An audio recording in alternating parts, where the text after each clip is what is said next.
और चलिए अब आपको बताते हैं बड़ी खबर। जींद उपचुनाव के बाद इनेलो बसपा में दूरियां बढ़ चुकी है। इनेलो की करारी हार के बाद गठबंधन टूटने की कगार पर है। बसपा सुप्रीमो मायावती ने इस बात के संकेत दे दिए हैं। लखनऊ में मायावती ने हरियाणा बसपा कमेटी की समीक्षा बैठक ली। चौटाला परिवार के एक होने पर ही गठबंधन होगा, इस बात का साफ साफ इशारा किया मायावती ने। आने वाले दिनों में बड़ा फैसला लिया जा सकता है, ये बात साफ तौर पर इन बयानों से झलकती है। और अब देखना यह होगा कि क्या इस धमकी, चेतावनी या आप इसे कुछ भी कह लीजिए, उसके बाद क्या रुख रहता है आईएनएलडी का, और आने वाले वक्त में इस गठबंधन पर इस बयान का क्या असर पड़ता है। सवाल यह भी कि अगर चौटाला परिवार जो जेजेपी और आईएनएलडी में बंट चुका है एक नहीं होता, तो क्या इसका फायदा कांग्रेस को मिल जाएगा या फिर इसका फायदा जेजेपी को मिल जाएगा। क्योंकि बयान ये कि जब तक चौटाला परिवार एक नहीं होता तब तक हो सकता है कि गठबंधन को आगे ना बढ़ाया जाए। तो अगर गठबंधन आगे नहीं बढ़ता तो क्या इसका फायदा कोई और ले जाएगा। लखनऊ संवाददाता उलाउद्दीन हमारे साथ जुड़े हैं। आपसे इस पूरे मसले पर विस्तृत तरीके से समझना चाहेंगे कि जब समीक्षा बैठक हुई, उस बैठक के दौरान किन बातों पर जोर दिया गया हरियाणा के परिप्रेक्ष्य के लिहाज से।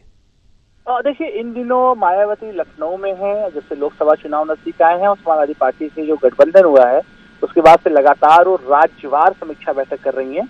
पिछले दिनों उन्होंने राजस्थान, मध्य प्रदेश की समीक्षा बैठक की थी।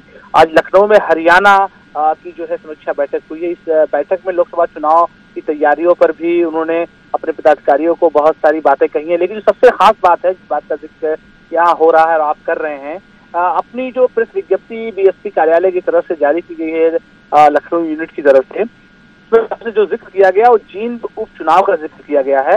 उस उपचुनाव के जिक्र करते हुए बीएसपी मुखिया की तरफ से लिखा गया है कि जींद उपचुनाव में जिस तरह के रिजल्ट आए उसके बारे में वो कल्पना भी नहीं कर सकती थी। और खासतौर से ऐसे में जब इंडियन नेशनल लोक दल दो हिस्सों में बट गया है, ऐसे में उनके सामने अब मजबूरी हो गई है कि अगर ये पारिवारिक कलह दूर नहीं होगा तो राजनीतिक तौर से उनको इस गठबंधन से अलग होना पड़ेगा। उन्होंने इस बात का भी जिक्र किया है कि जो पदाधिकारी हरियाणा से आए हुए थे उनसे इस बात पर चर्चा भी हुई है और साफ तौर से बसपा जो है को लगता है कि इससे उनके नुकसान होंगे। प्रेस रिलीज में इस बात का भी जिक्र किया गया है कि जो बसपा का पूरा मूवमेंट है, उस मूवमेंट को कहीं ना कहीं से धक्का लगेगा अगर वो गठबंधन का हिस्सा रहते हैं। तो ऐसे में आप मान सकते हैं कि मायावती ने चौटाला परिवार को एक हिसाब से आखिरी धमकी भी दी है कि आप अपने घर को अगर बेहतर कर लेते हैं तो ऐसे में समझौता चलेगा, वरना बीएसपी इस गठबंधन से अलग हो जाएगी। कुल मिलाकर अगले अलाउद्दीन आप बने रहिए हमारे साथ आईएनएलडी के प्रवक्ता भी जुड़े हैं, प्रवीण अत्रे। प्रवीण अत्रे जी, बहुत बहुत स्वागत है आपका। सवाल सीधा सा, अगर परिवार एक होता है तो गठबंधन रहेगा, वरना कुछ भी हो सकता है। ये बात किसी और ने नहीं बल्कि मायावती ने कही है। इस पर आईएनएलडी की पहली प्रतिक्रिया। देखिए राज, ये मुझे जानकारी मीडिया के जरिए ही प्राप्त हुई है और जो बात बहन मायावती जी ने कही है उस विषय में तो बहुजन समाज पार्टी के नेता, विशेष तौर पे प्रदेश अध्यक्ष हरियाणा, वही बता पाएंगे। जो चीज आधिकारिक रूप से मेरी जानकारी में नहीं है उस पर मैं कोई टिप्पणी करने की स्थिति में नहीं हूं। ठीक है, आधिकारिक तौर पर ना सही, लेकिन जो इन्फॉर्मेशन हम आपको दे रहे हैं वो इन्फॉर्मेशन समीक्षा बैठक के दौरान निकलकर सामने आई। एक प्रॉपर प्रेस रिलीज होता है, उस प्रेस रिलीज में ये कहा जाता है कि जो जींद उपचुनाव हुए वहां पर जिस तरीके का प्रदर्शन रहा गठबंधन का, उसके बाद परिवार एक नहीं होता तो गठबंधन आगे ले जाना बेहद मुश्किल। उस पर आईएनएलडी क्या सोचती है? नुकसान आईएनएलडी इसे लाजमी तौर पर मानेगी, तो इस पर क्या कुछ करेगी? परिवार एक हो सकता है? देखिए राज, जैसा कि मैंने पहले कहा, बहुजन समाज पार्टी की किसी भी प्रेस विज्ञप्ति के ऊपर बहुजन समाज पार्टी के नेता प्रतिक्रिया देंगे। इंडियन नेशनल लोकदल के अगर किसी नेता का कोई बयान होता तो मैं स्वाभाविक है उस पर बताता आपको। लेकिन वो जहां बात कर रहे हैं इसमें, वो गठबंधन की बात कर रहे हैं। गठबंधन आपके साथ है। सुन तो लीजिए ना, जहां तक गठबंधन की बात है, जब तक हमारे पास किसी तरह की कोई आधिकारिक जानकारी नहीं है, गठबंधन धर्म की मर्यादा अनुसार हमारे लिए गठबंधन अटूट है। तो इसीलिए तो हम अत्री जी ये सवाल पूछ रहे हैं आपसे। वो सवाल उनसे भी पूछ लेंगे, बसपा के प्रवक्ताओं से लेकर प्रदेशाध्यक्ष तक पूछ लेंगे। लेकिन आईएनएलडी जो इस प्रदेश की दूसरे नंबर की पार्टी इस वक्त है, अगर उसका गठबंधन टूटता है बसपा से, तो आईएनएलडी का क्या अगला कदम होगा? देखिए, ऐसा है, कोई भी हाइपोथेटिकल चीज के ऊपर प्रतिक्रिया देना मुझे लगता है मुनासिब नहीं है। मेरे पास हाइपोथेटिकल नहीं है, सुनिए, हाइपोथेटिकल नहीं है, हमारे पास आधिकारिक जानकारी जब तक नहीं आती मैं कैसे प्रतिक्रिया दे सकता हूँ? आप समझ सकते हैं ना मैं क्या कह रहा हूँ।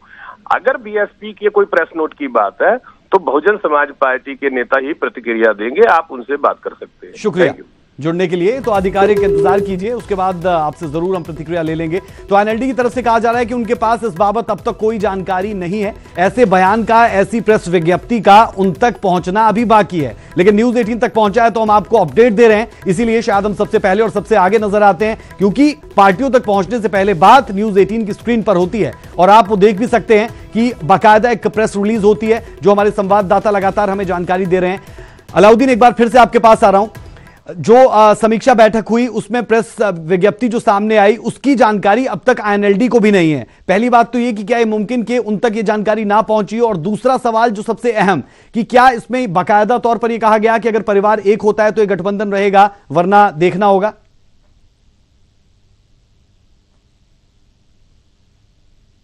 थोड़ा बच रहे थे, यही सिर्फ नहीं, मायावती की तरफ से जो प्रेस रिलीज बीएसपी में जारी की गई है उसमें इससे भी ज्यादा तल्ख टिप्पणियां की गई हैं, और इस बात का साफ तौर से जिक्र इस प्रेस रिलीज में किया गया है कि जिस तरह के हालात चौटाला परिवार ने हरियाणा में बनाए हैं उसकी कल्पना बीएसपी नहीं कर सकती थी। और जिस तरह के हालात बने हैं, इस हालात में कहीं ना कहीं से उनको अपने नेताओं से जो उन्होंने बात की है और जो भी फीडबैक हरियाणा बीएसपी के लोगों से लिया है, उस फीडबैक के बाद इस बात का पुनर्विचार उनको करना होगा कि आखिर पूरी तरह से गठबंधन किस तरफ जा रहा है। और जहां तक सवाल है इस बात की जानकारी के संबंध में, जिस बात का जिक्र कर रहे थे, क्योंकि मायावती आमतौर से या तो जो है मीडिया के सामने आके बोलती हैं या फिर जो है ज्यादातर वो अपनी प्रेस विज्ञप्ति के जरिए से अपनी बात रखती है, और जब प्रेस कॉन्फ्रेंस को संबोधित करती है तो पढ़ करके ही करती है। तो ऐसे में कहीं ना कहीं से हालात के बारे में शायद जानकारी उनको हो, लेकिन क्योंकि खबर इस तरह की है कि उनको चौंकाने वाली थोड़ी सी और पॉलिटिकली हो सकता है, वो सोच रहे हो कि नुकसान भी उससे हो, तो शायद उन तमाम बातों से बचते हुए दिखाई दे रहे हैं। चलिए, लेकिन बचेंगे कब तक, सामने तो चीजें आई जाएगी। बेहद शुक्रिया अलाउद्दीन इस तमाम जानकारी के लिए और ये एक्सक्लूसिव इंफॉर्मेशन दर्शकों तक पहुंचाने के लिए कि खटाई में है गठबंधन, और साफ तौर पर चेतावनी, धमकी, कुछ भी कह लीजिए, लेकिन तल्ख तेवर तो साफ कर दिए।